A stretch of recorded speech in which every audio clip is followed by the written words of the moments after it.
Yeah, so it's 3:01, so we can start. So a very good afternoon to all of you. Yeah, good afternoon. Yeah. So right now we are in the week 9, and so before we proceed further to discuss the content about the week 9 and solve the questions, there are the two things. One is that in the week 8, I made a mistake in the question number 7, part B, where the answer should be true and we wrote it false.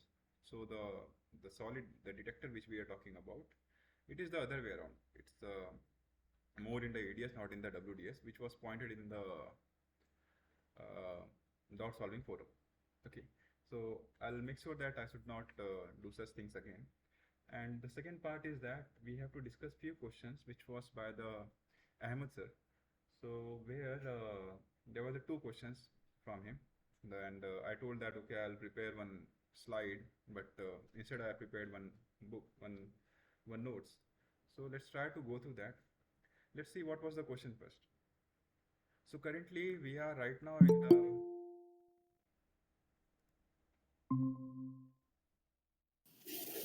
so in this week what we are going to do. First, we'll solve the questions, the doubt which we had in the last week. Second, we'll discuss the small portion of the SCM, and then we'll go to the detail about the XRD and the content that has been covered in this particular week from the XRD point of view.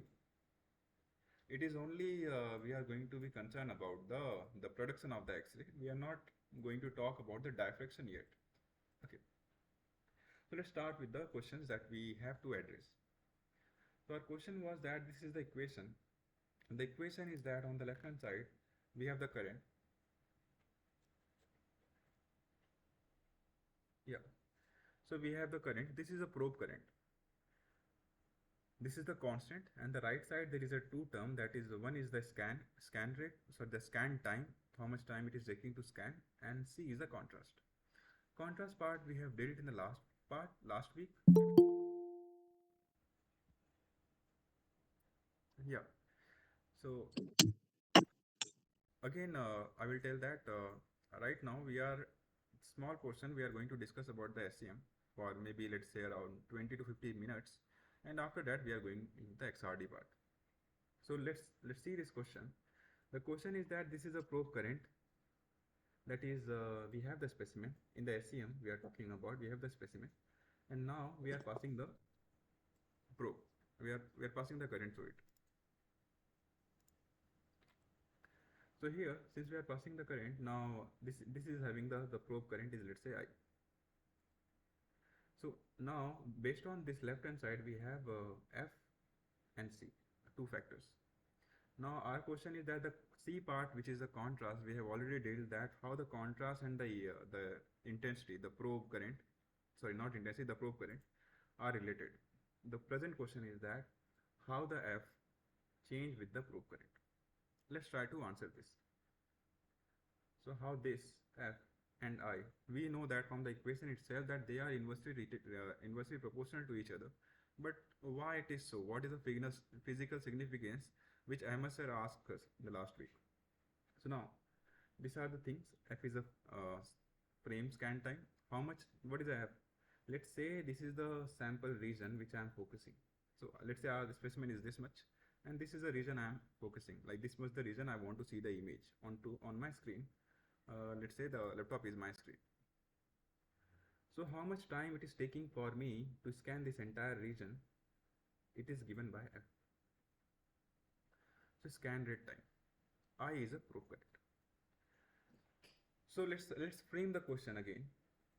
If we see the inverse relation, the probe current, if it is more, if more probe current is there, so the scan rate time will be less.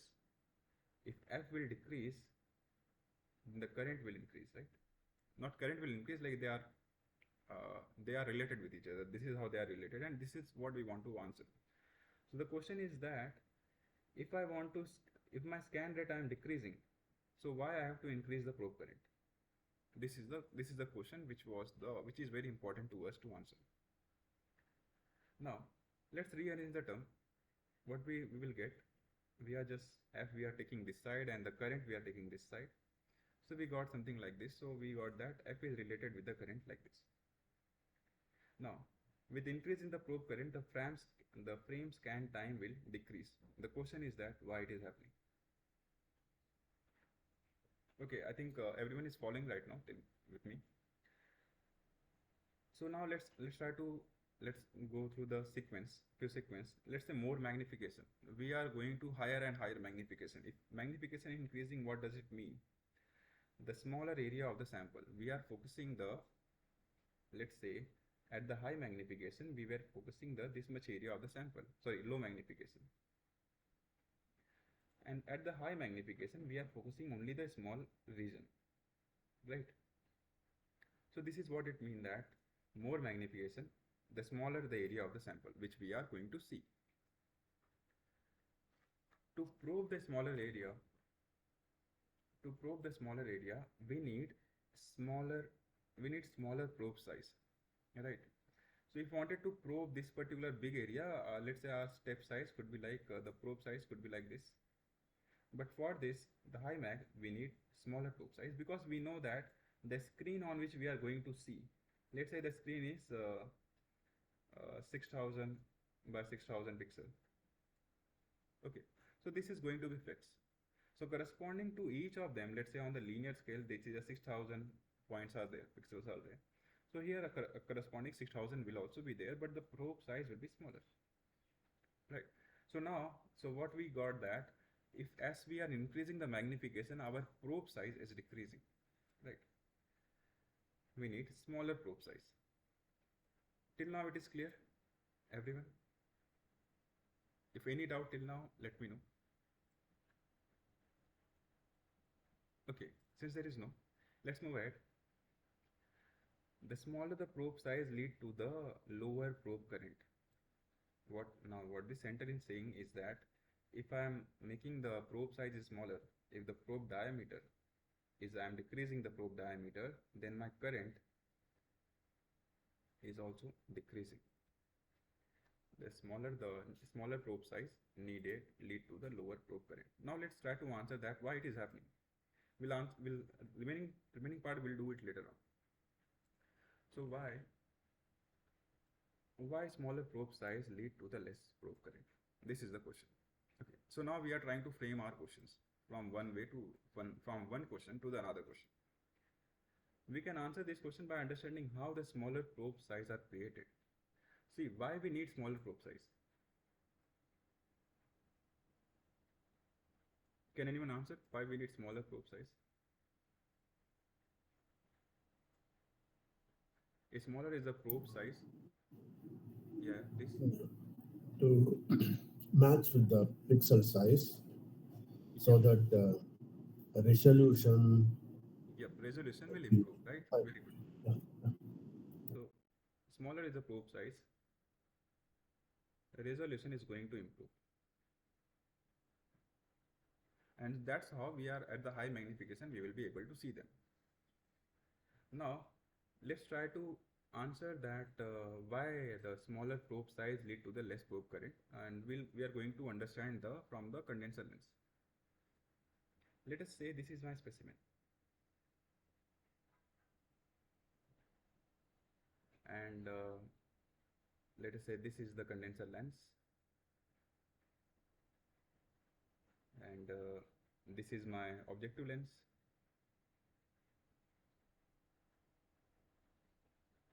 See, I'm going to draw a ray diagram. Let's say my probe initially it was like this. Okay, this was a probe size, and this is my optics. This is the axis about which this is the axis about which the electron is going to pass. So initially from the electron gun, we have got certain probe size, the size of the electron, right? Electron probe, electron beam. So let's say this is what it is representing. So instead of taking the disk, I can take, okay, from 1D representation, I will take this much. So let's say this is the information, this is the size of the probe. Now condenser lens, what is the use of the condenser lens? It is used to condense the beam, right? So if the probe size was this much, it should decrease it to this much, right? So now let's say in the case 1 I'm having, and one more thing I should add here, that is the aperture. This is the aperture, condenser aperture.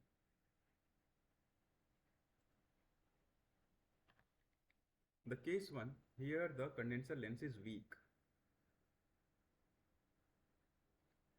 Let's take one more case where the condenser lens is, okay, I'll draw in this one, this itself.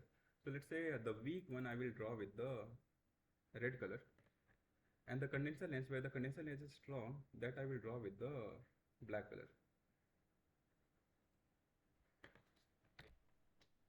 So weak condenser lens means that let's say the beam was this much, it will bend. The purpose of this entire thing is that it is going to bend, right? The condenser lens is going to condense. The beam was coming like this. So what will happen? This beam, it will go over here.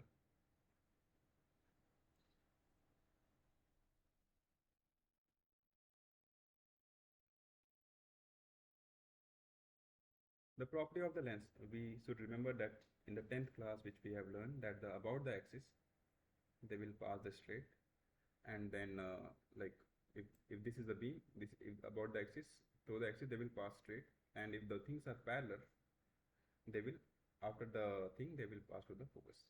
Okay, this is the axis. So now in this case, this is the center. I am drawing the weak one, let's say.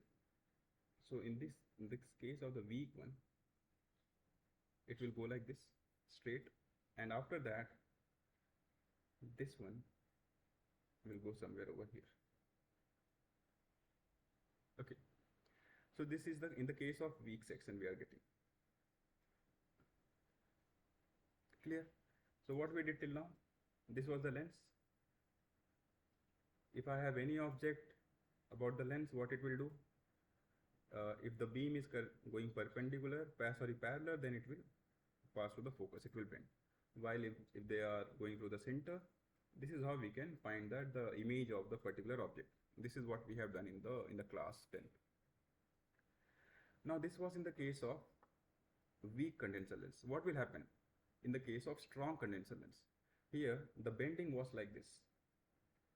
Now if in the case of strong condenser lens, what do you think? If the weak condenser lens, it went like this and then it went like this, in the strong condenser lens, will it bend more or will it bend less?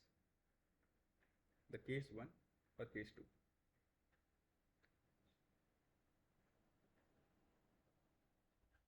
Any idea? If the condenser lens is strong, what it is going to do? Will it? I believe it will bend more. It will bend more. The case 1 is the right one, right? So it is going to bend more. So the first thing is that it will pass to this center. Again, in the case of black section also, it will pass to the center. Now this beam, it will going to bend more.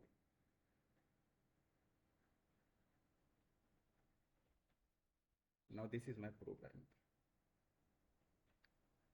Okay, so now let's have a look. Let's have a better look. So we draw two things.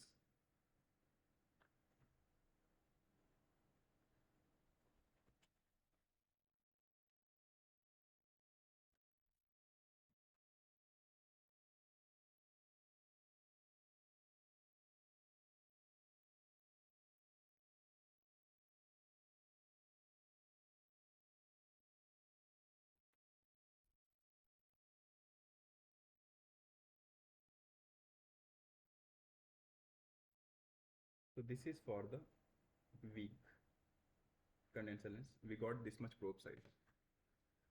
For the strong condenser lens, we have got the probe size to be around this.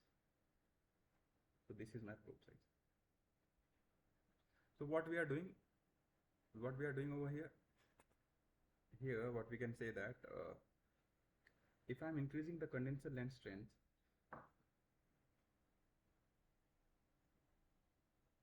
I'm increasing, it means that I am decreasing the probe size. it means that I'm improving the resolution.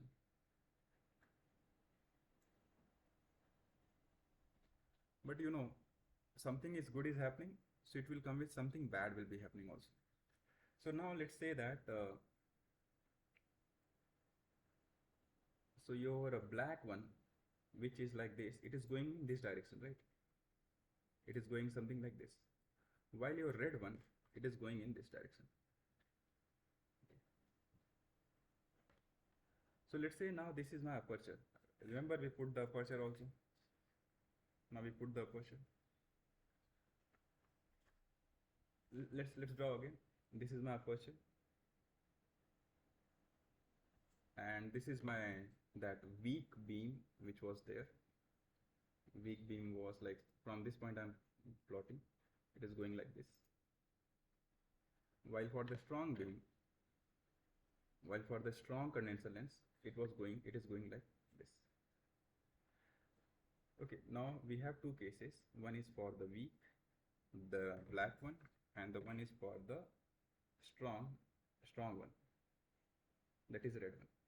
So what do you think, weak one or the strong one, which this aperture is going to pass which of them more, whether the sorry, I think I messed up, I made here and there. So the black one is the strong one, strong condenser lens, and the red one is the weak. So what do you think, which one, which will system will allow more electron to pass by the aperture? Weak. Weak. Weak Weak. one will allow more electron to pass. So in this case, what we can say that, in this way we can say that since it's, so even though the resolution is increasing, so for the strong case, see, we increase the strength, the probe size decrease, resolution decrease, but the number of electron which is passing, which is allowed to pass, is decreasing. So the probe current is decreasing, right? So this is what we did. See, high magnification, we needed the probe size to be go down. Now the probe size is going down. We needed to go to the very small region, right? Small area. Probe size is down. Resolution is improved because now we want to go to the high magnification, but the current is decreasing. So now, let's say this is the region which you want to focus. In this particular, let's say this particular pixel, the current is less. The signal, the incoming electron beam itself is less. What does it mean? That the number of signal which is going to produce will also be decreased. The signal will decrease, right? Because the current is decreased because we strengthen the condenser lens to get the better resolution. Now, since this is decreasing, so what we have to do, we will spend more time. If we spend more time on one small region, then we can get the more number of signals. While in the case of weak one, where we had sufficient amount of current, electron beam, in that case, this region, if I want to focus, then what will happen, that it will generate more number of signals and I don't have to stay there for a very long amount of time. So this is how it is related. See, so the time here will increase. Time will increase. Right. So now let's revisit everything, whatever we have discussed till now. We want to go to the high magnification, which means that we want to focus the small area of the specimen, which means that we need the smaller probe size. Now, to achieve the smaller probe size, we increase the strength of the condenser lens. Since we increase the strength of the condenser lens, the black one, we found that the amount of the current which is going is decreasing, IB is decreasing. So now, if I want to produce sufficient amount of signal from one particular location, what I have to do, I have to stay there for longer period of time. So the time is increasing. So the time spent to get the signal will increase. What does it mean? That is F. The overall scan time will also increase. If you are increasing the time at one particular pixel, it means that the overall also you have to increase the time. Like the time will be increased. So this is how it is related. See, it seems very like okay, they are inversely proportional, but if we try to answer this entire thing, it is very like there is a lot of things we have to understand. So the scan time is increased. I wrote few conclusions also. Yeah, here. For higher magnification, the probe current focusing on each pixel decreases. This is what we have learned, that higher the magnification, it means that the more resolution you need, it means that the more probe size should decrease. Probe size should decrease, strengthen the condenser lens. It means that the probe current is also decreasing. Since the probe current is decreasing, so the VLC says the probe current is decreasing over here at each particular pixel. Now, for the higher magnification, the time required to scan the image will also increase, right? So this is the entire thing that we have discussed. So in the conclusion, we can say that if I am increasing the magnification, it means that the probe size is decreasing, the frame scan time is also increasing, resolution is improving. Okay. Now, this was the figure which we had last time, which we wanted to understand. Contrast part we have already understood. Let's say now we are fixing the, let's say we fix the particular contrast. I want this value itself.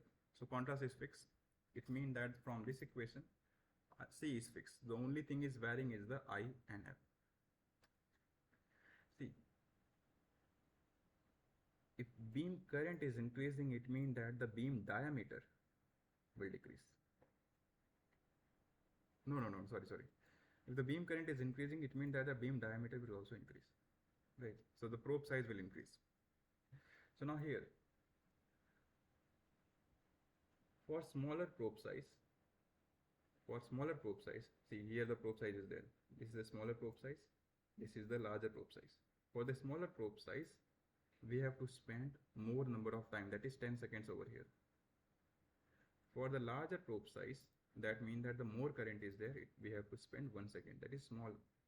So you can capture your image. So whenever you go to do the SEM, if you are going to the high magnification, you want to catch up the image which is taken at the high magnification, the scan time which we will take will be larger.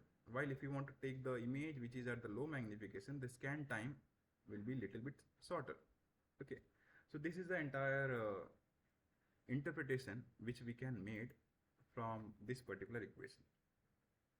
So Ahmed, is it clear or any doubt in this? Please let me know. It's really 100% clear. Great. So with that, we have explained this. Anyone? Any doubt? Please let me know. If not, then we can proceed further. Yeah. So the second question of the Ahmed was that the tilting part. Do we need to tilt the specimen? And the question is that I went through the couple of videos, and I also talked with one of my friends who is operating in the SEM. They told that they can tilt the specimens. Now, why to tilt the specimen in the case of SC? Let us say this is your sample surface, and some of the features are like this. Right. Since the electron probe is not falling on this particular feature, it means that this will not be visible. Now what you will do, if you will tilt it, if you will tilt the specimen,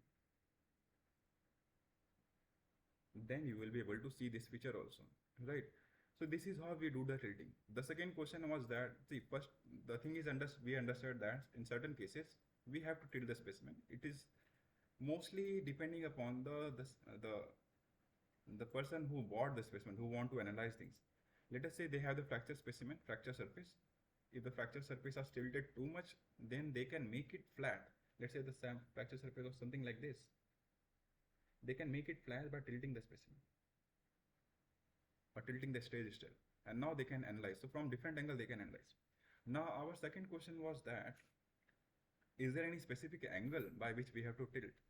So the answer is that no, there is no any particular specific angle. It's all depend upon the specimen, all depend upon the surface, the way it is prepared, and the topological information that is it's storing. Okay. So these are the two questions that we needed to answer. And if any doubt, Ahmed, please let me know.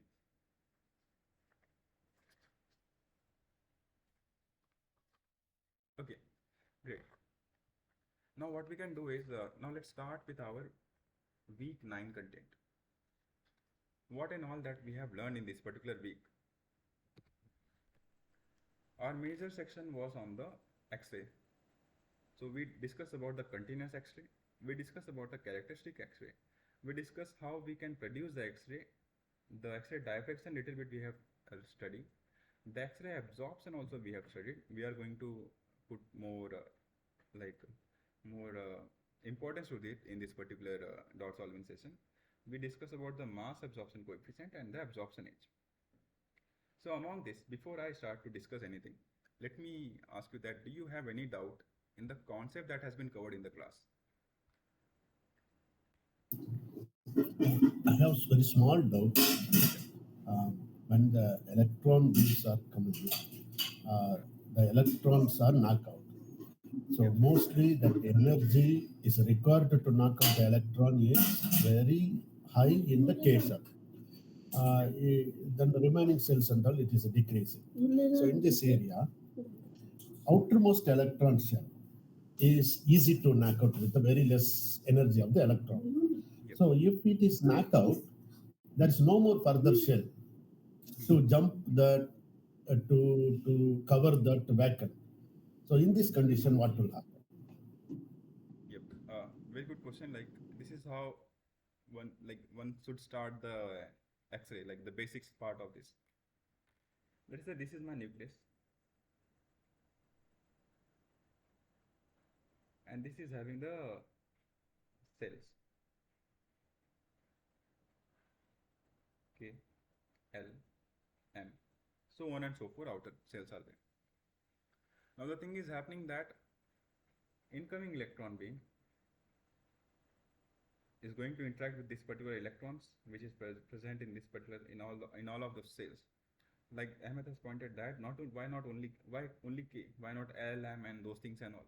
So yeah, it is going to happen in all of them.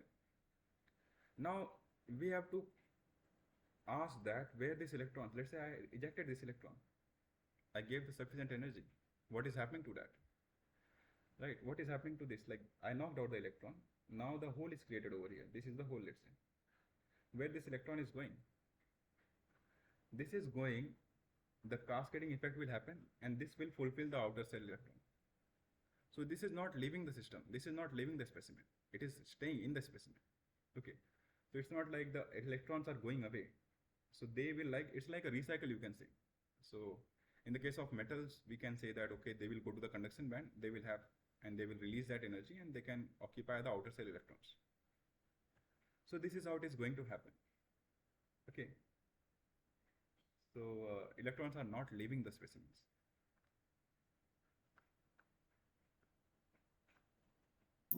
But in outermost cell, the electrons are leaving. Where it will go? Again, it will take the Outermost energy. It will are take the energy. leaving. Yeah. So see, if you are rejecting the outer cell electron, it's like the what we are doing. It's we are producing the SE signal, right? Isn't it? Like we are producing the SE signals. Those electrons are there. So we are passing 100% of the electron energy, the energy which we are passing 100.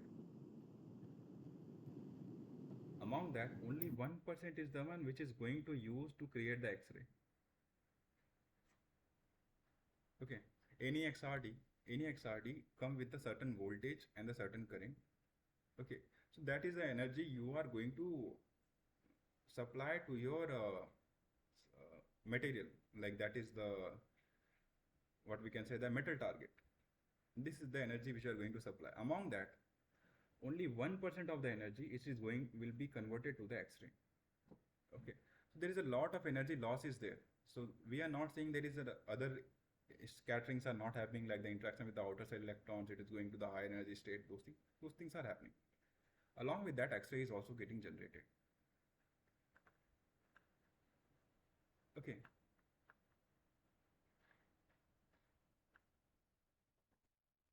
So yes, Amit. Uh, okay, let's move ahead. And if in between you feel like okay there is a more questions and all, please feel free to ask.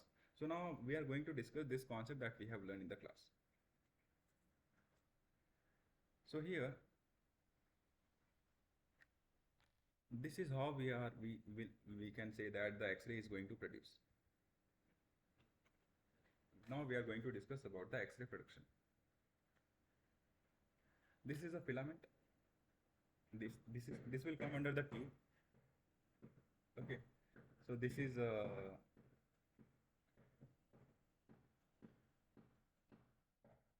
X-ray tube.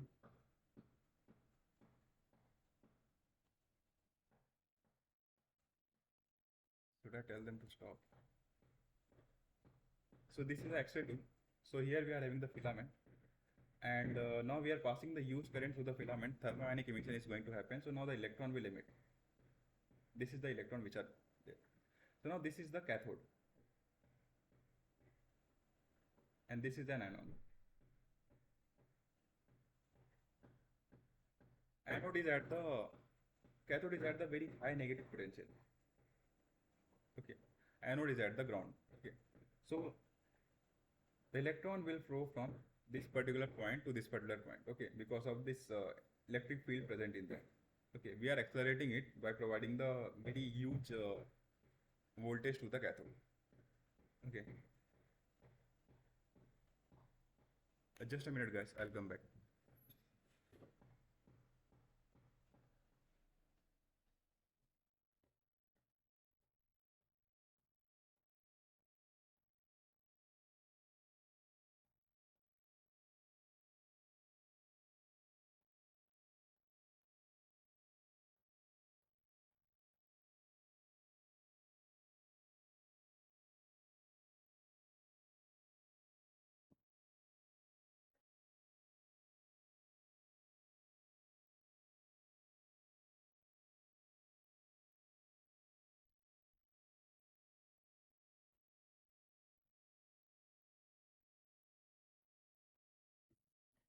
Yeah. So see, we are applying very high voltage. So the electron which is generated from the filament, it is going to travel toward the anode side. Anode side is a metal target. One can use depending upon their requirement. Let's say your requirement is that you want to produce the copper K alpha. So in that case, you will use the copper target. If you want to use the molybdenum K alpha, you will use the molybdenum target. Okay. So depending upon the target, it is going to this is how it is going to happen. Now this should be under the high vacuum, right? Because we don't want this electron to interact with the molecules and that atmospheric molecules and all those things. So that's why we are keeping it under the high vacuum. And now, when this particular this copper atoms, they are bombarded with the X-ray. They are bombarded with the X-ray. Okay. Sorry, they are bombarded with the electron. And now what they are going to produce is the X-ray. The X-ray which they are going to produce will be of the two types. One will be the continuous X-ray. Another will be the characteristic X-ray. Let's see what are they and how they differ.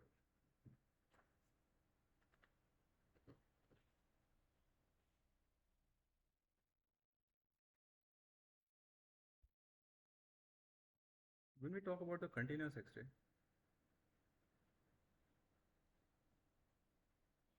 how it is produced. Let's say you had an electron which is in the high energy state. It is having very high velocity and it was moving.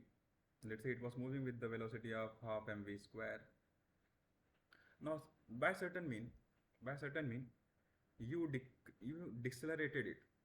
Okay, so now what you are doing, you are making it to the energy should, instead of half mv square v1 square, you are making it half m v2 square. What is happening here? V2 is less than V1. So if the energy which is having this one is less than this one is having less energy than this. That the energy which is released, the energy difference, the energy which this deceleration is happening, that will come under the X-ray. Okay. So now why something will decelerate? Okay. So let's say this is your nucleus and this is the electrons. So this is the, let's say your electron beam is coming. We know this electron having the negative charge and the nucleus having the positive charge, they will try to change the direction. Okay, due to the Coulombic interaction. Now in this entire thing, the energy will be released and it will be X-ray. And this is since this X-ray is not having any particular, what we can say, the characteristic value, like it can be from very wide range. So this is the continuous X-ray.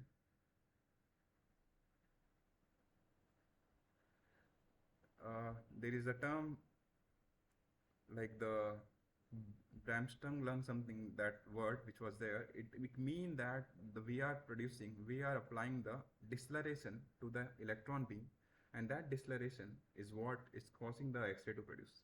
Okay, so this is how we are going to produce the X-ray, continuous X-ray. It is a more or less like the interaction of the electron with the nucleus, and the process is like the this is how the entire process will look like. While if we talk about the characteristic X-ray, what it's going to happen that this is my electron is there in the one of the cell. Now this incoming electron beam is coming having sufficient energy, it can knock out this electron. Now then those further and further those things is going to happen, the effect of the transfer of the L to the K. Okay, the X-ray will produce.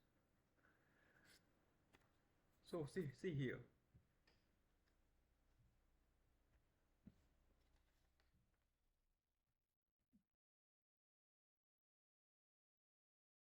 Now on the x-axis we have the wavelength.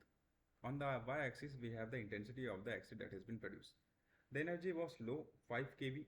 Okay, the energy was 5 kV. 5 kV is very low energy for the X-ray to produce, for the characteristic X-ray to produce. What is happening over here is that the continuous X-ray is producing. Increase the voltage, increase more energy, like the energy of the electron which is bombarding onto the metal target. Then again it's going to increase further, like more and more, so on and so forth. If you keep on increasing the energy, this white radiation is going to keep on, the intensity of them will keep on increasing. And one thing to point out is that this shortest wavelength, what is that? Lambda SWL. From this entire spectrum, if I say, let's say I'm only drawing this part right now, this much over here, this is the wavelength and this is the intensity. The shortest wavelength, the lambda should be the smallest one, right? Something over here. What is the meaning of lambda being small? Lambda being small, it means that the energy, which we say that E equal to hc by lambda, if lambda is small, the energy is highest. What does it mean? You are supplying certain amount of energy, your electron beam, which was coming to bombard to the metal target, it is having certain amount of energy. Now that energy, if the entire energy it transferred to the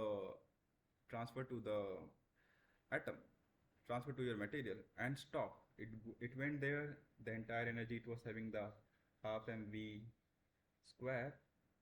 After that the energy becomes zero, the v becomes zero, it stopped, the entire energy transferred to the material and producing the X-ray.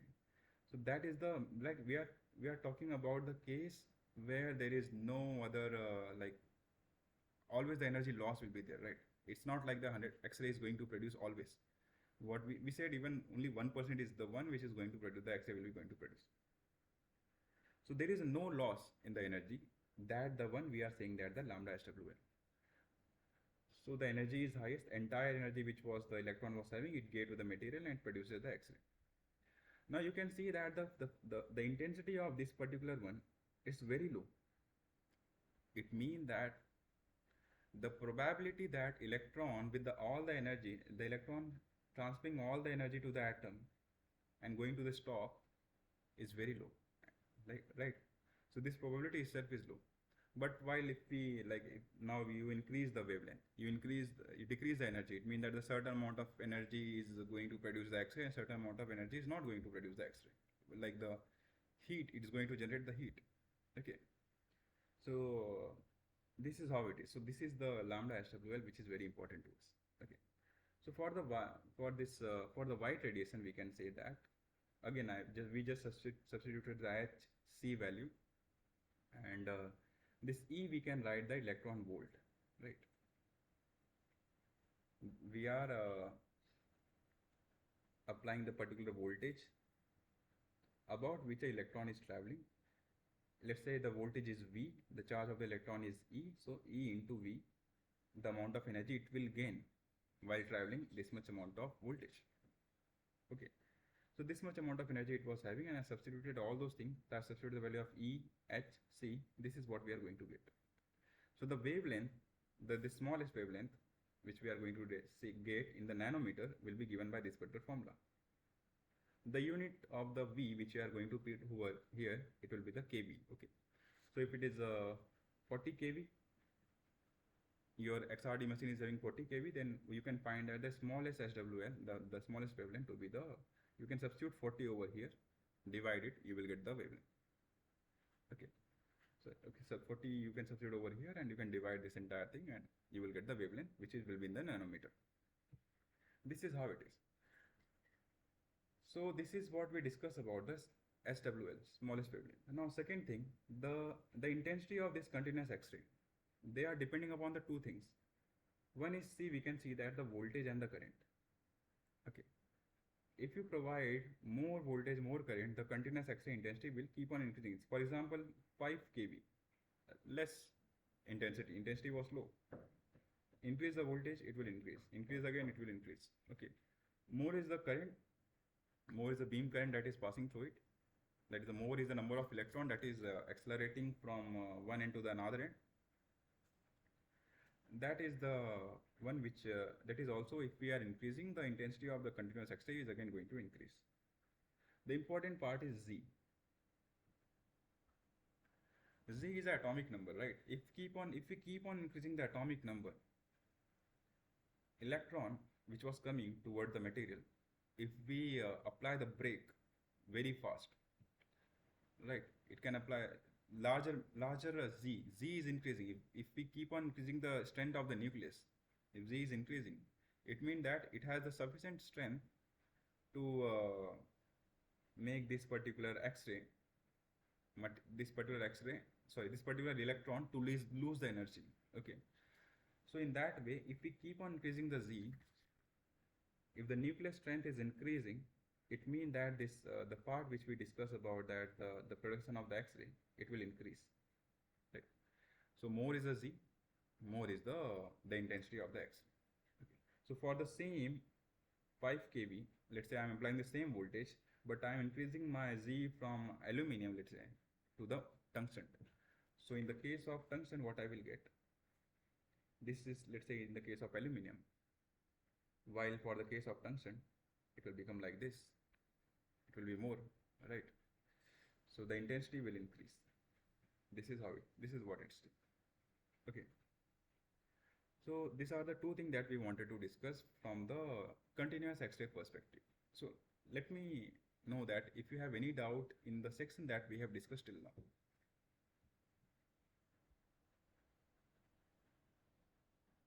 Okay. Since there is no doubt, let's move toward the characteristic X-ray part. Now this characteristic X-ray is generated, we know that it will generate only after a particular sufficient amount of energy is supplied. Okay, so for example, here you can say that a 25 kV is the energy which we are supplying over here. So this is the amount of the voltage that has been applied. Then only this K alpha K beta is generated. So what we are saying over here is that this is my nucleus. So the electron can come, can bend, and can release the X-ray, white radiation, no problem. But to knock out the electron, they should have sufficient energy. This much of energy, this energy was not sufficient enough to knock out the electron. Here, now the energy is sufficient. The electron beam is having sufficient amount of energy that they can knock out this particular electron. Now since they have knocked out the electron, now the transition will happen. Okay. Now it is going to produce, the X-ray is going to produce. Okay, so usually when we see any XRD, you should always ask the operator that what is the voltage at what it is operating right now. So majorly they will say 35 or 40. Sometimes they can say the 45 if it's very good. So somewhere around this particular voltage, it is going to operate. K alpha is produced and the K beta is produced. Okay. So, and the intensity of the characteristic X-ray, And now right now we are only talking about the k alpha. Let us say b is a constant, n is a constant which vary between 1 and 2. The thing is that if more is a voltage, Vk is just a amount of energy that is required to eject an electron from the K cell. Okay, this is this is energy to required to eject an electron from the cell. Now now if you keep on increasing more and more, if the difference you are providing is more amount of voltage you are giving, more energy you are giving, in that case you will produce a more intensity. So for example, let us say we are talking about the 25 kV.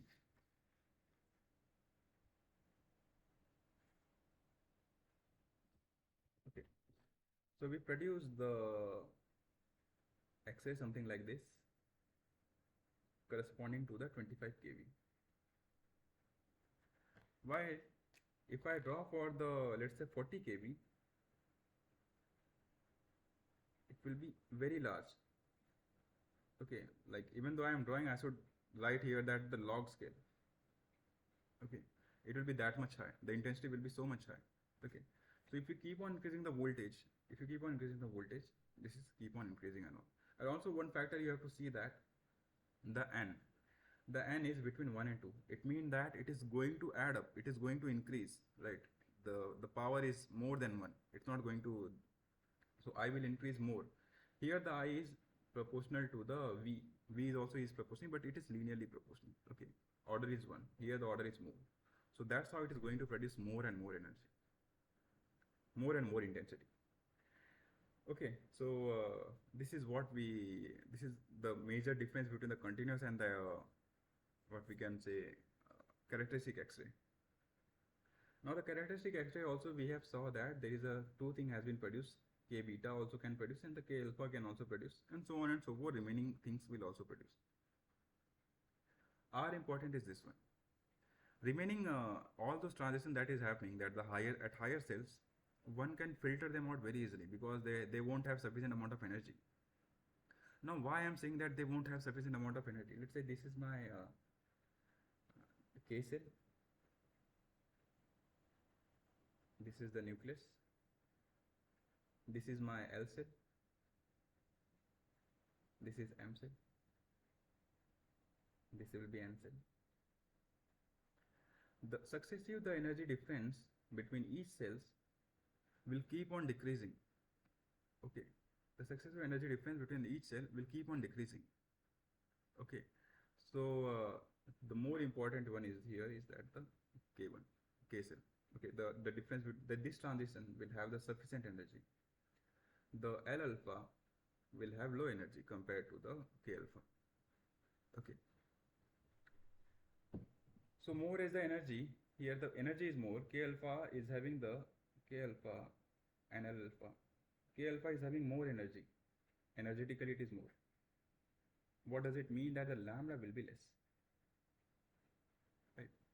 Lambda will be less. So this is where we are able to produce the K alpha and all, K alpha, K beta. What about the L alpha, L beta? It will produce somewhere when at the higher wavelength side. So because their energies are less, so their wavelength is more. Okay, and the intensity will also be less. We can filter them out easily. Okay. Now, this is how the K alpha is produced, and this is how the K beta is produced. Okay. Now K beta is having the lower wavelength, but still lower wavelength, it means that it is having the higher energy. See, if the transition is between somewhere over this, if this is the transition, while the transition is over here, is this one, the case 1 and the case 2. In the case 2, more energy will be released. The more energy will be released mean that the wavelength will be smaller. In the case 1, the wavelength will be comparatively larger. So that's how we can see that the K beta is having the lower wavelength and the K alpha 1 and K alpha 2 is having the higher wavelength. Now you can ask me that why here K beta is having less intensity and K alpha is having the more intensity, right? If the energy difference is here, the K beta is the one which is produced more energy, thermodynamically it should be favorable. But at the quantum level, the thermodynamics is not taking part to that extent compared to what the kinetics is taking. So it is more easy, statistically, it is more easy for this the transition of the K alpha is more easy and more probable compared to the K beta transition. Okay, so this is why the K alpha intensity will always be higher than K beta.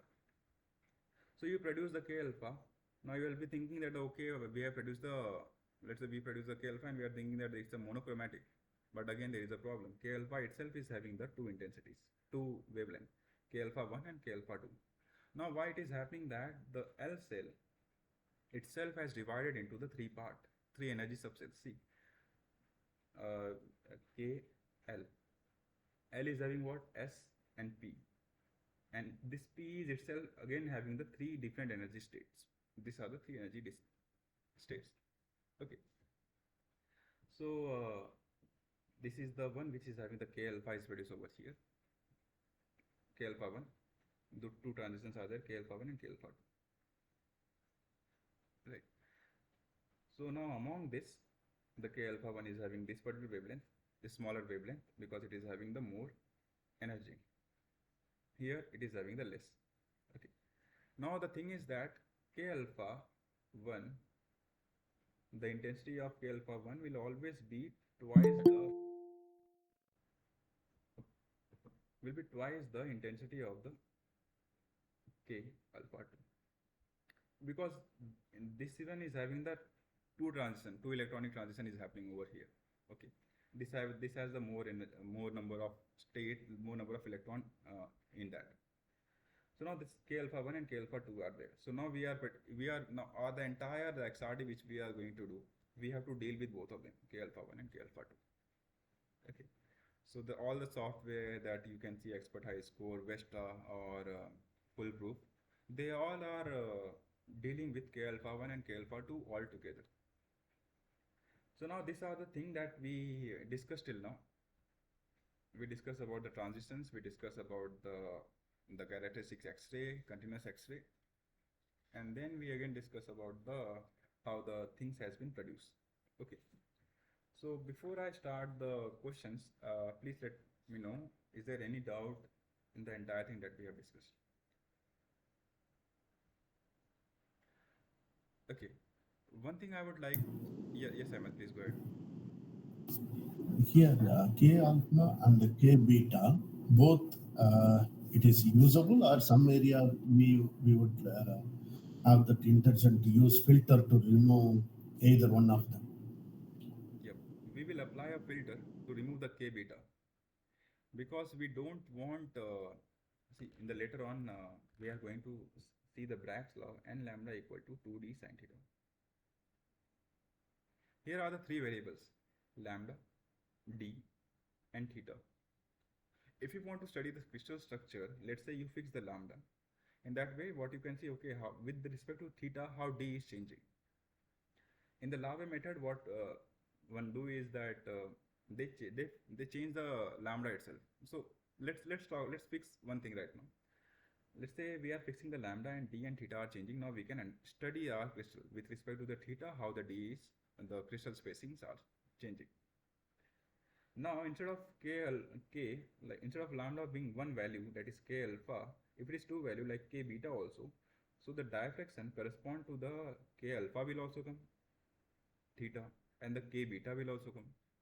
So your diffraction pattern will look very complicated, and you won't be able to figure out that which one is like the peak is corresponding to the K beta, or it is corresponding to the second order reflection or the first order reflection of the K alpha.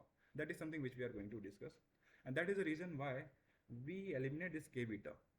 All the XRD machines come with the filter.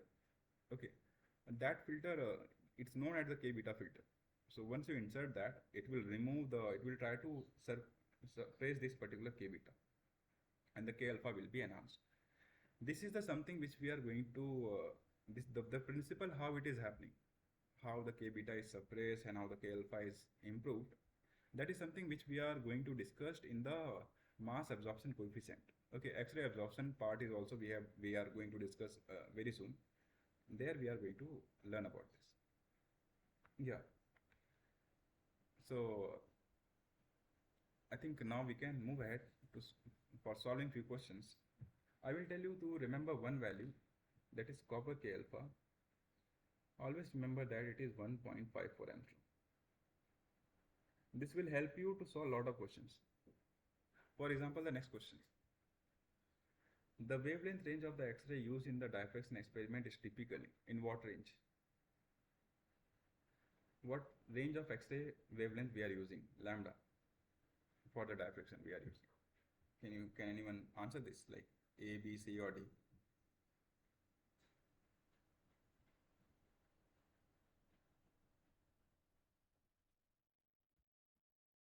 What is the wavelength range of the X-ray used in the diffraction experiment? Right. Please feel free to type in the chat box, and you can also respond in the by unmuting yourself. Anything is fine. Okay. Yes, that's right. The right answer is option C. It's zero point 0.5 to 2.5 angstrom. We can say that the 1.54 angstrom, which I told you, remember that. This is lying in this particular range. Okay.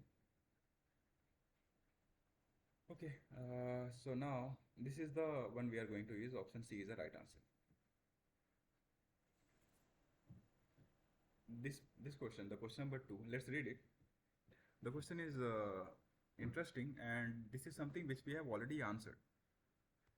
An electron is accelerated toward the tungsten target. Okay. In an X-ray tube. So we are having the tungsten target, and here is a filament. So instead of copper, here we are using the tungsten. Now the electron is accelerated towards it. The resulting X-ray photons, the X-ray which is emitted, with the highest energy will be produced when the electron. So now we want to produce the X-ray with the highest energy.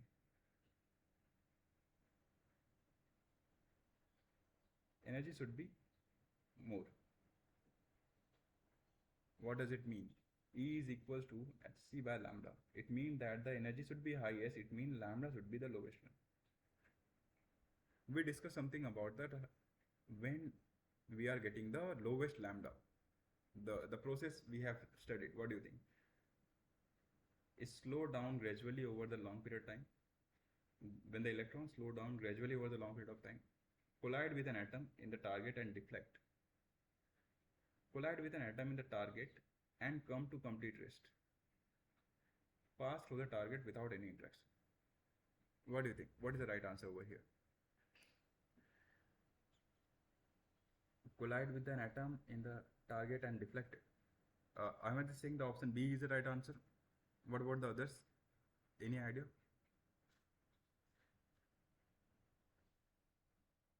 So see what we have studied that what we have that to produce the energy should be the highest. For highest energy, it means that the electron, which is having the energy of half mv square, let's say that then it was having certain kinetic energy, it will give all the energy to the target metal. So now the energy is zero, and now that energy, this energy which is there, now it is entirely transferred towards an atom, the atom of the target material. So the right answer here will be the option C. Right? It should rest completely. It should rest completely mean that it should transfer all the energy which it was having to the metal, atom of the metal. While in the case B, let's say that it is deflected. In the case B, let's say this is the nucleus, X-ray came, sorry, electron came and it got deflected. What does it mean? That it is having certain energy, only the difference between the energy has been released. It means that only the part of the energy has been released. So the energy is less. The release energy which we are getting the X-ray is less. The energy is less, it means that the wavelength is more, and which we don't want it. We wanted the highest energy. Highest energy we will only get whatever you had, you have to give entirely thing. Whatever the energy it was having, it gave entirely. Okay. So this is the right answer is option C. Please let me know if there is any confusion in this question.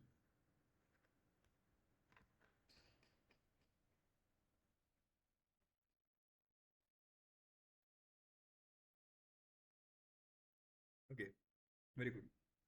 Let's move to the next question, question number 3. Actually, the question numbers are here and there, but I arrange them in a particular sequence.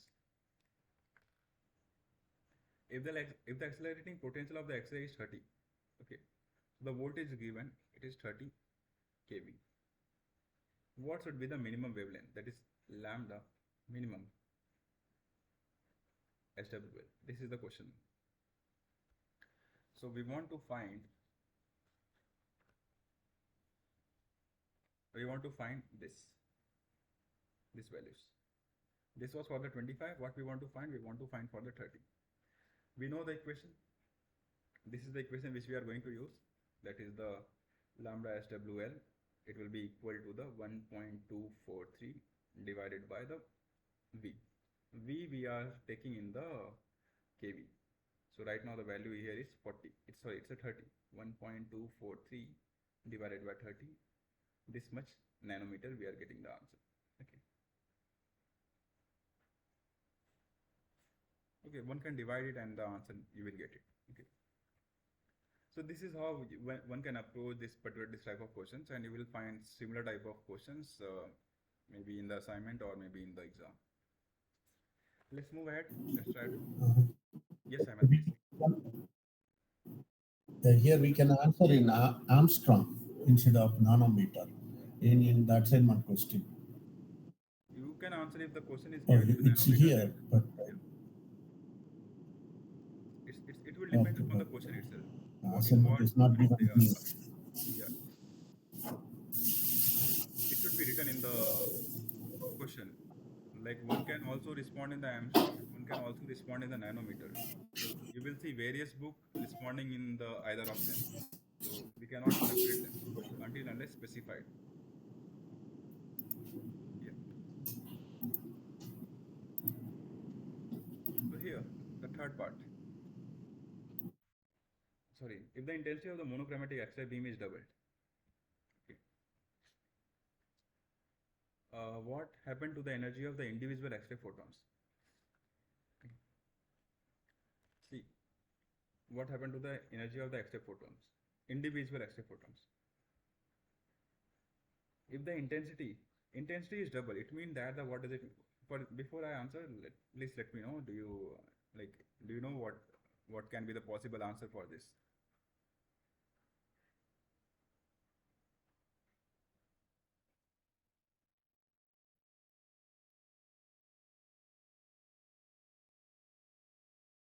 See, we are increasing the intensity. What is the intensity? Intensity is nothing but a count. The intensity is increasing means that the count is increasing. Does it has to do anything with the individual photon energy? No, it's just that the count is increasing. Nothing else is happening. Okay. So the X-ray photon energy will remain as it is. If it is what we have produced the characteristic X-ray of the 1.54 Armstrong for the copper K alpha, even though you will increase, even though the intensity of this copper K alpha is increasing, the wavelength and the energy will remain same. So intensities and the energy, they are not related with each other.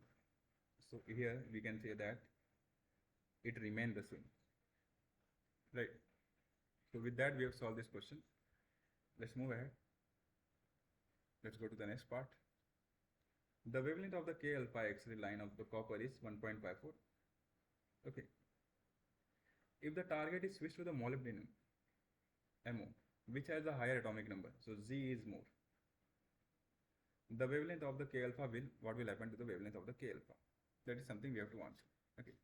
Please let me know if anyone want to answer this.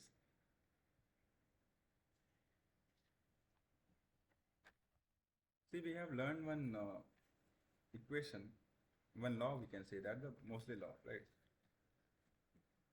There we have discussed about this.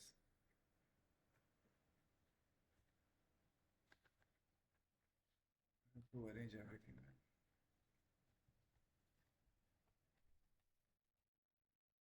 Yeah, so the law say that this is a frequency Z and minus sigma. This is the law where C and the sigma are the constant.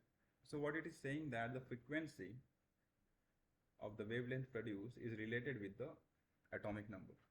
Now we can write the frequency to be the inversely proportional to the 1 over lambda. So now let's try to answer what they are saying. If the target switch to the molybdenum, which is having the atomic number higher, so Z is increasing. Z is increasing. The wavelength of the K alpha will, what will happen to the wavelength of the K alpha? Now can anyone answer now? It's very easy, right? So all we are doing is that we are increasing the Z. So from this particular law, we can say that the lambda, Z is increasing, the lambda will decrease. So the right answer here will be the option B. Right. So this is how we have solved this question.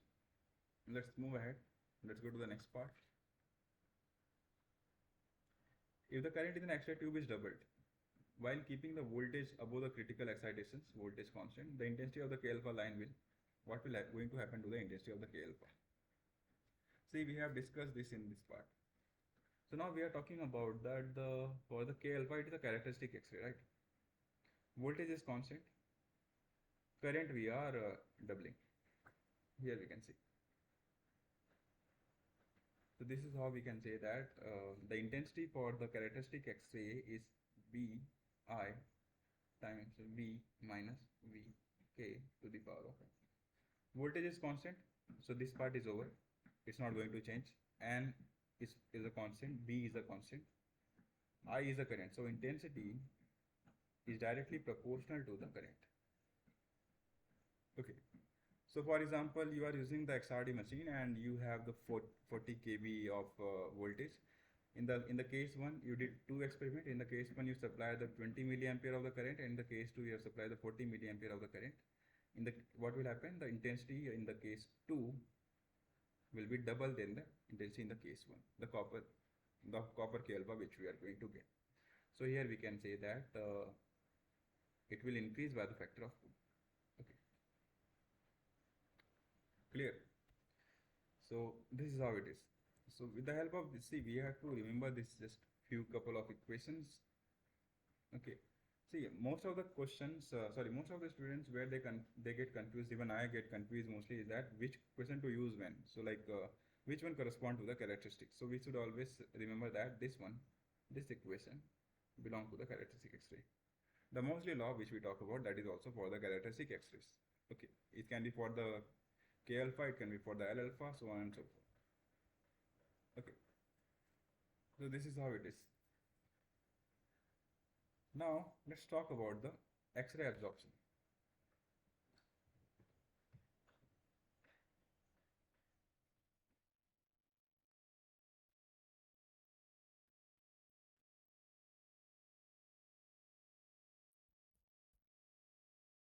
Let's say you have a material. You pass an X-ray. This is X-ray you have passed, having the intensity of I naught. This is X-ray. Now what this material is going to give? It will give you some intensity, and the intensity after the intensity of this X-ray I will be less than the intensity of the initial one. It means that the material is going to absorb this particular X-ray. The equation is that I will be equal to the I naught times exponential minus of mu times x. X is this much particular of this distance. Okay. So what you can say, it has absorbed certain amount of the intensity. So someone asks you how much it absorbs, so you can say that the initial was I naught, it was initial. The final was the I. So this much amount of difference in the intensity the material has absorbed, which you can write I naught minus of I, you can say I naught times e to the power of minus of mu. Again, we can take the I naught to be the constant, 1 minus e to the power of minus of mu. So now again, it's very common to us that if x is more, it will absorb more. If you increase the x, you will find that the absorption delta I, which is there, it will be even more and more. Okay, that is, the transmitted intensity will be less. Increase the more value of x from, let's say 1 centimeter to 2 centimeter to 5 centimeter. The intensity which is you are getting, if you increase it to very large, the distance is too much, then you can say that you won't get any X-ray transmitted. Okay. This is how what we can say the X-ray is absorbed. Now the material, the people have found that the mu is depending upon the, it depend upon the density of the material. So what we did, researcher did that they divided it with the density, so that now this term which is having, which we are getting the mu over rho, this will remain constant. This is the density independent, because mu was having the density term in it, and now we divided the density by it. So mu by rho is a mass absorption coefficient. Mu is a linear absorption coefficient. In certain books, they don't write the term linear, they directly write that the absorption coefficient. Okay. So if it is only absorption coefficient is written or linear absorption coefficient is written, you have to understand that the value it is given, they are talking about the mu. While for the mass absorption coefficient, the term of the mass is related with the density. So that's how mass absorption coefficient is mu by rho. Okay. So this is how it is. If you have one material having certain particular of mu and density, and then again you have one more material which is having the again mu and density, mu2 and rho2. You pass the I over here. You want to find what is the final I. Okay. So in that case, see, we were having only one material, then you can directly apply mu and x, mu by rho, you can apply this particular formula and you will get. Now you have to find, like they are in the series, like the way we did, right, that in the resistance, okay, we are having the two resistance, one is this, another is this one, that is, it is a 5, let's say, and this is the 4. So entire it will be 9. Okay, we can collective tell them. So now this is having some mass absorption coefficient, that is mu1 by rho1.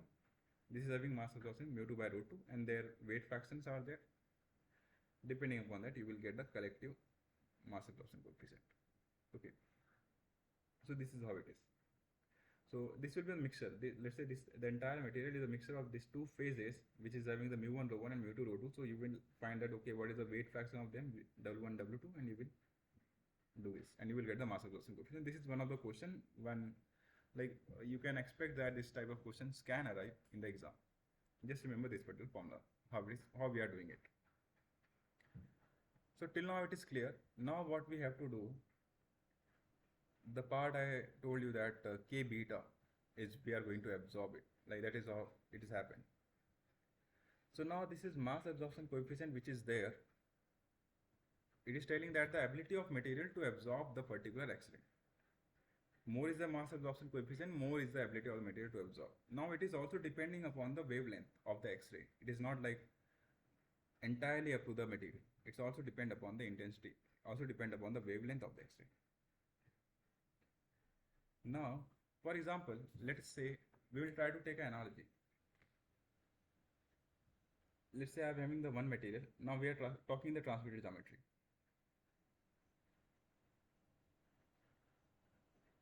Here we are coming, intensity is coming, here intensity is coming, and it will absorb, it will give something. Okay. So the case 1, case 2. Case 1, let's say energy is more.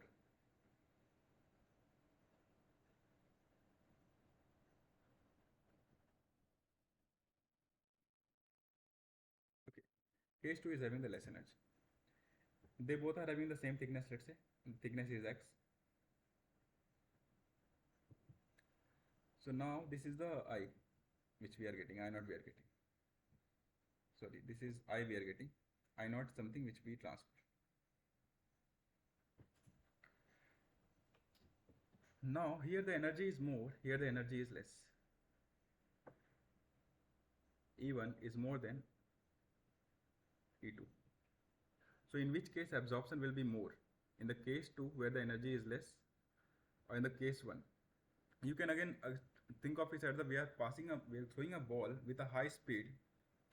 In the first case, what will happen? We'll get the more ball it can penetrate through it and we can get. But in the case 2, when the energy is less, what we'll get? Will not get that much amount of intensity. Okay, because the ball is not sufficient, it's not having sufficient amount of energy that it can penetrate through it. So what we can say that in the case 1, the mu over rho will be less, compared to the case 2 which is having mu over. Okay. The same way what we can say that energy, if I'm increasing the energy, so my absorption coefficient mu by rho is decreasing. Now we are talking about the transmitted way. Okay, our concern from the XRD and the TM should always be from the transmitted way, not from the reflected way. So the analogy which I gave you last time, it was wrong. So the energy I'm increasing, if I'm keep on increasing the energy, the absorption will keep on decreasing, right? So this is what we can relate also with the wavelength. Now, if I'm increasing the energy, it means the wavelength I'm decreasing. If I'm decreasing the wavelength, it means that the mu by rho should also decrease. This is the reason, this is why, if I try to plot mu by rho with the lambda, what will happen? Things will go like this.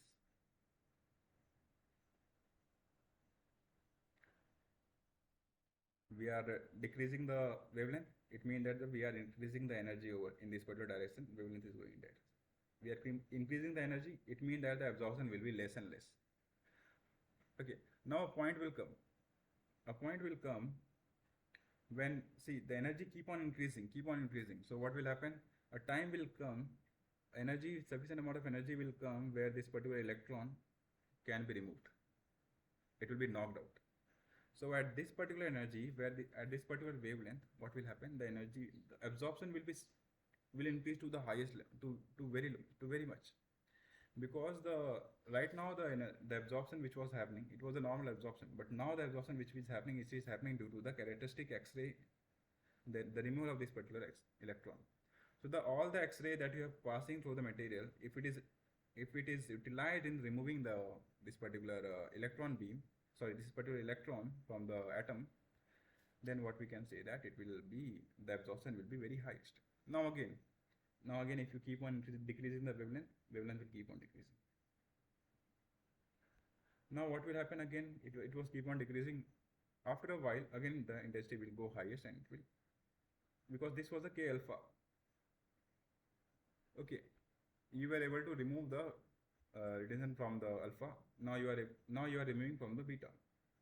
Okay, so now again it will keep on happening like this. Okay, so this is how it is on an average. This is how things is going to happen.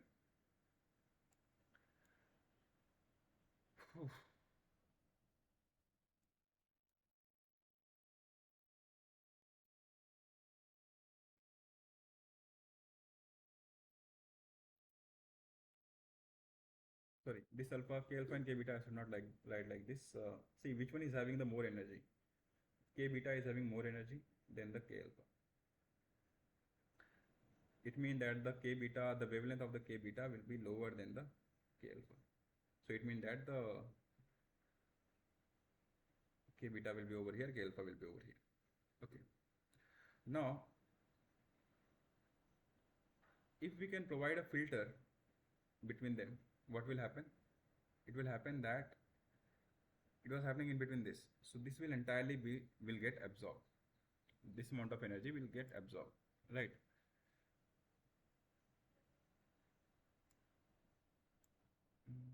Am I making some mistake over here?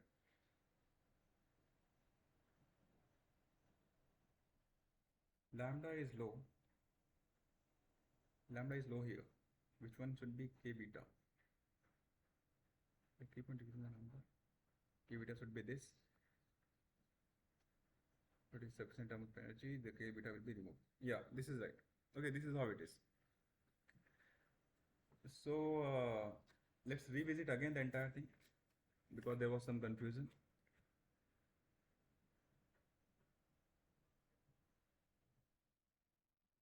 Mu by rho, lambda, it will happen over here. Now the transition will happen, it will come over here. Okay.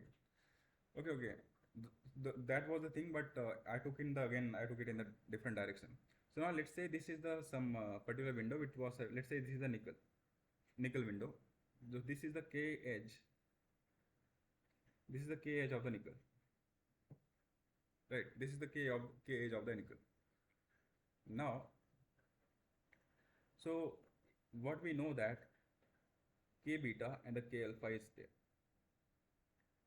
right? Which one is having the more energy? The K beta is the one which is having the more energy than the K alpha.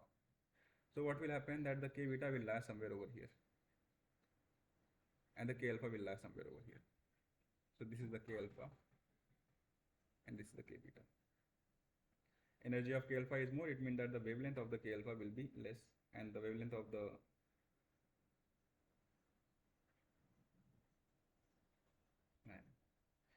energy of the beta, energy of the alpha. Beta is having more energy, so wavelength of the alpha will be greater than the wavelength of the beta. So this is the beta, this is alpha. So now what is going to happen over here? This much, if I am passing this particular nickel filter I am applying over here, what will happen?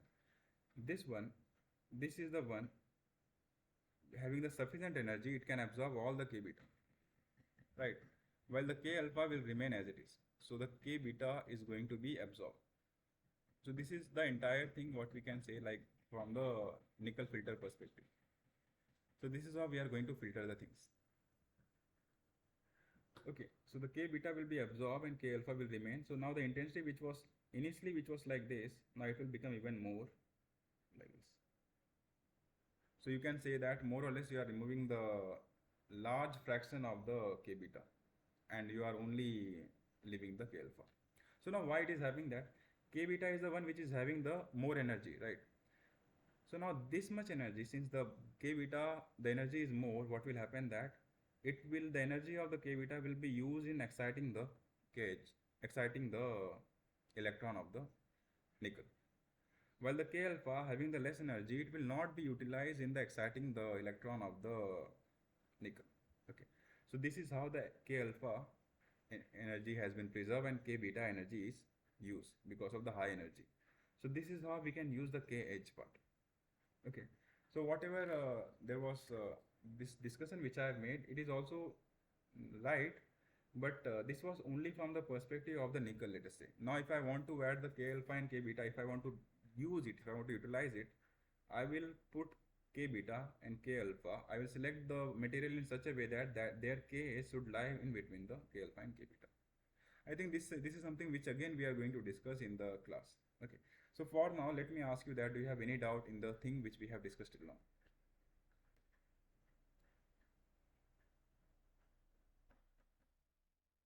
Before we move ahead, please let me know. Is there any doubt in this? Okay. Since there is no, let's try to solve the questions. The mass absorption coefficient of the material generally increase with increasing the X-ray wavelength. However, there is a sharp discontinuity called absorption age. Absorption age in the absorption spectrum. This age occurs because why it is happening? Why this age is happening? The X-ray energy is insufficient to eject an electron from a particular cell. X-ray energy is exactly sufficient to eject an electron from a particular cell. X-ray energy is too high to absorb by the material. X-ray energy is scattered by the material. So the right answer we can say that it is the having X-ray energy is having sufficient to eject an electron from the particular cell will be the right answer. That is option B is the correct one. Right. So this is what the question number 4 is. So if you provide sufficient amount of energy, the wavelength is having sufficient amount of energy is providing, then what will happen that the X-ray which was getting absorbed like this now will be used over here. Okay. So the absorption will again rise to the very large extent, which was happening gradually and over here. And okay. So now let's go to the next part, question number 9. See, the alloy is containing of the 60% of the copper, 40% of the nickel by weight. So weight percent is given to us. Copper and the nickel is having. The mass absorption coefficient of the copper and nickel is given to us. That is mu of copper is 50 and the mu of this is 60. That is mu over rho is given to us of the copper and of the nickel. What is the mass absorption coefficient of the alloy? So what we can do? Mu by rho of the copper times the weight fraction of the copper plus mu by rho of the nickel and the weight percent of the nickel. This is what we have to do and we will get the mass absorption coefficient of the entire material. So mu by rho we can substitute, the question is very easy now. So we can write here is 50 multiplied by the 0.6 plus 60 multiplied by 0.2. We can solve this, we will get the answer. So mu by rho we will get of the particular material, right? So this is very easy, like we just have to, like, it's like a sandwich and we have to just merge them. One layer and two layer, we just have to merge them. This is the question number 9. Let's go to the one more part over here. The material has absorption coefficient of mu. Mu is given to us.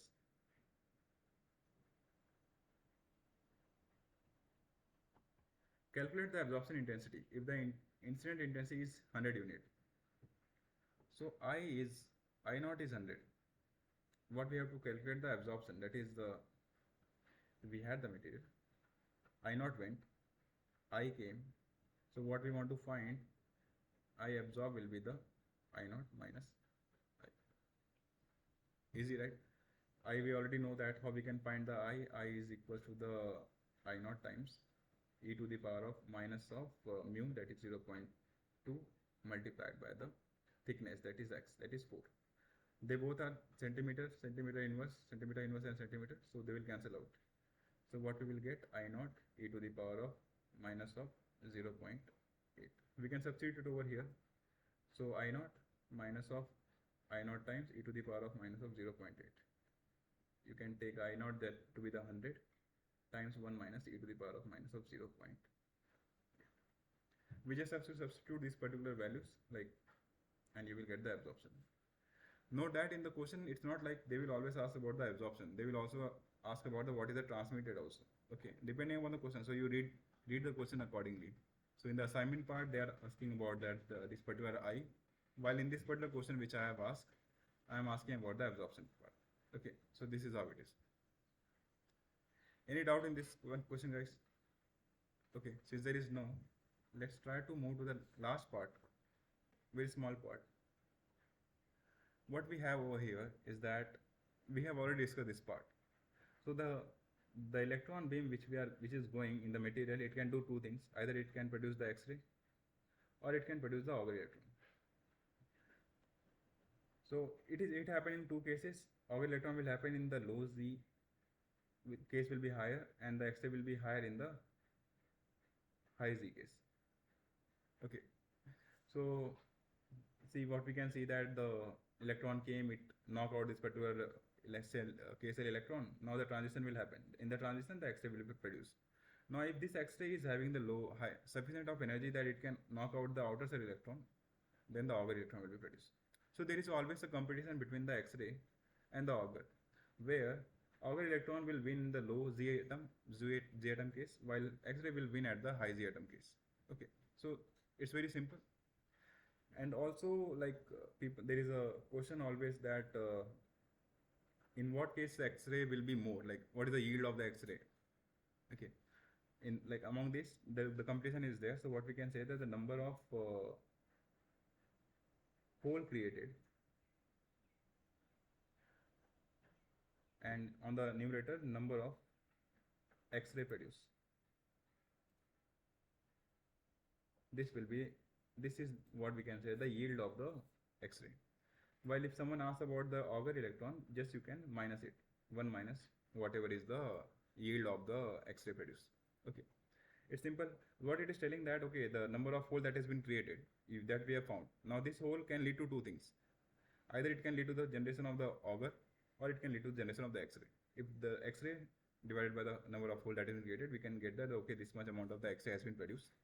While if we do 1 minus of that thing, what we will get that, okay, that is the amount of the auger electron that has been produced. So based on this thing, let's try to solve the questions. In addition to the K alpha photon emission, where K cell vacancy is filled by the L cell electron, may lead to the emission of what? Okay, so apart from the K alpha, apart from the X-ray produced, what else can be the possible things that can happen? A, B, C, or D. Right. So what will be the, like, they are asking that other than the X-ray, what else can produce? This is the question. So we know that the right answer, the competition between the X-ray is always with the auger electrons. Okay. So the right answer is option C over here. If any doubt in this question, guys, let me know. If not, let's move ahead to the next part. The probability that an electron with a K cell vacancy will emit the K X-ray absorption is known as what it is known as. The probability that an atom with K cell vacancy will emit X-ray, what it is known as? It is known as the fluorescent yield. The probability that K cell producing the X-ray, X-ray photon. Okay, we are talking about the X-ray photon. Okay, so the right. Uh, okay, you were answering about this particular question. Yeah, this is what we have done. So here we can say that the right answer will be the option C over here. I think there is some network issue on my side. I'm getting the message quite delayed. Okay. Anyway, yeah. So the probability of the atom with a K cell vacancy, the vacancy is there, will emit the X-ray photon. This is known as the fluorescent yield. Okay. While if I'm instead of this, I can write the auger.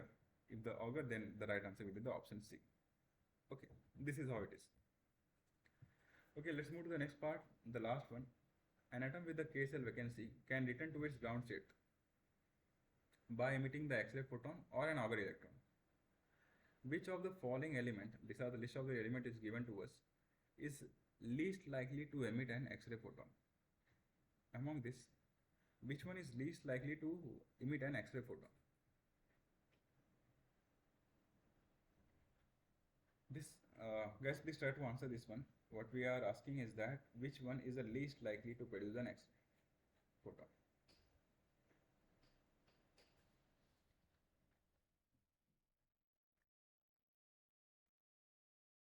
So we know that, yeah, very good. The right answer is option A.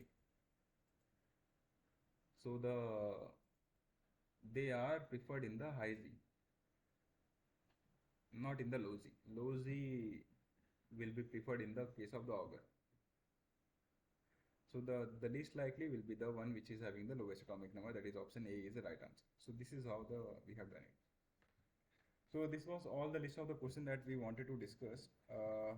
So before I wind up, please let me know if there is any doubt from your side.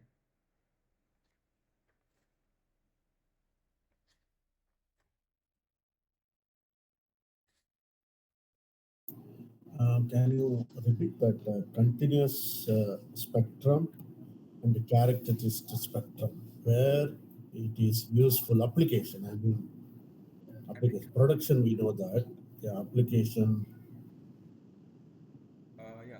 So the characteristic X-ray which we are having, it's usually we can use for the diffraction part and all. Okay. While for the continuous X-ray, it is very wide, and the C, the intensity of the characteristic X-ray is also too much, and that much amount of energy you cannot, our body cannot sustain. So the X-ray which we are going for the which we are going to do in the medical and all, those are we use sometime the white radiations. Also, now let's talk from the perspective of the XRD. In the case of Lave diffraction, in the case of Lave diffraction, we need the lambda is the one which is not fixed. Okay, we want all the possible range of the wavelength to be with us. Okay, so see, for example, here I wrote in the case of Braggs, we are fixing the lambda. Okay, while in the case of Lave, we are not fixing the lambda. Okay, lambda is variable. Okay, so what we can say is that in the case of lava, we need the wavelength of the wide range. So that is given by the white radiation, the continuous spectrum. So we can use the characteristic X-ray in the case of Bragg's, and we can use the white radiation in the case of the lava diffraction. These are the two important things from the perspective of the X-ray diffraction.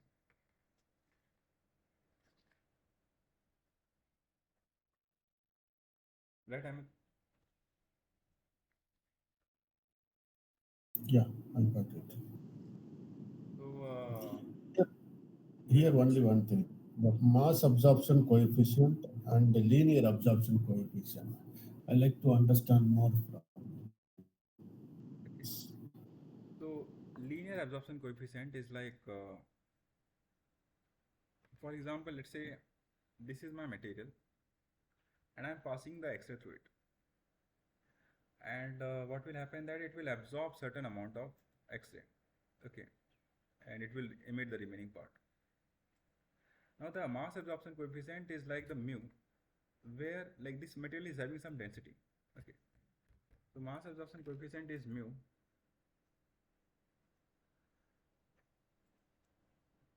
and e to the power of minus mu x. This is how it will be. It will depend upon.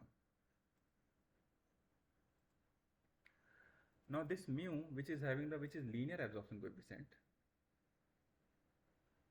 it is having the density of the material in the account. Like this itself is having the density. Okay. So any let's say any X-ray which is going to interact with my material, if the density is more, then their interaction will be even more, right? They will absorb more. If the density is less, they will be absorbed even less. But what scientists wanted, that they wanted this mu, they wanted a term which should not depend upon the density of the material. So what they did, since mu was depending upon the density, so what they did, they made a new term which they divided mu by rho. So now this is independent of the density.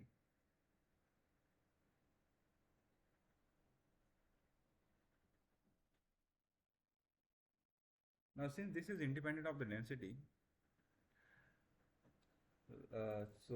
we will call it to be the mass absorption coefficient. That is the mass term is due to the density. We have normalized with respect to the density. Okay, the linear absorption coefficient which was there, we once we normalize it with respect to the mass, with respect to the density, it is converting to the mass absorption coefficient. Okay, so these are the fundamental difference between them, that the linear absorption coefficient was the having the mu was the which was having it was having the density into the account. To remove that factor, we have divided with the density, and the divide term, this is known as the mass absorption coefficient, which is independent of the density factors.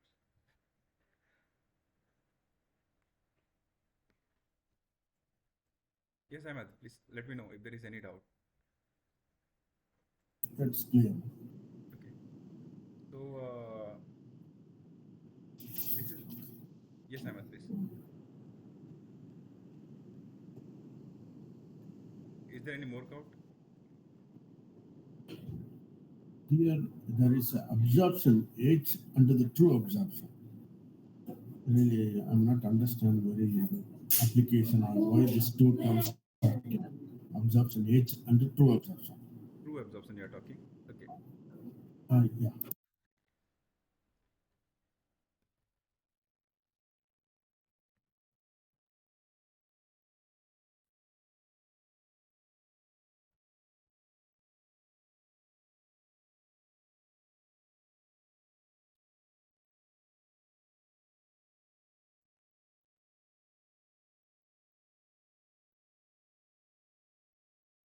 Let's have a look on to the slide also.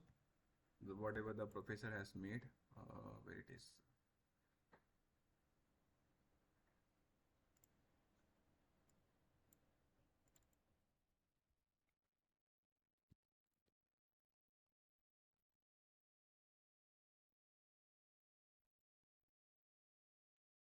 Week 9 lecture material.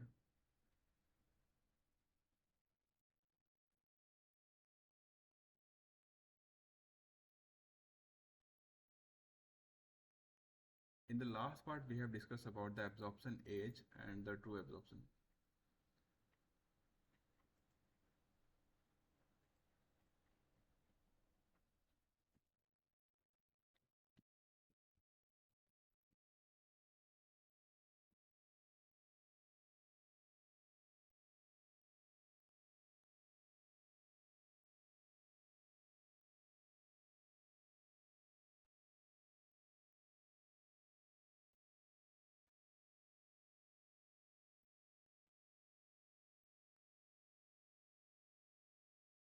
Uh,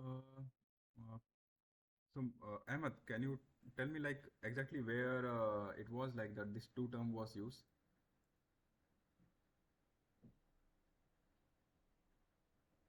While studying absorption H only, true absorption is changed. absorption edge is there.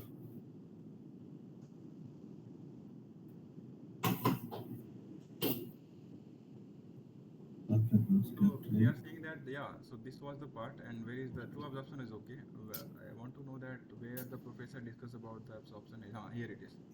Here only, here only. Yeah.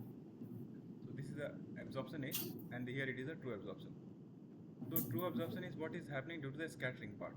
Okay. So while the absorption age which is happening, it is not due to the scattering. In the absorption age is what is happening that the your beam is having sufficient amount of energy. Now the X-ray which you have passed, it is having sufficient amount of energy that it can knock out the electron from the cell of the material itself. Okay. So for example, let's say that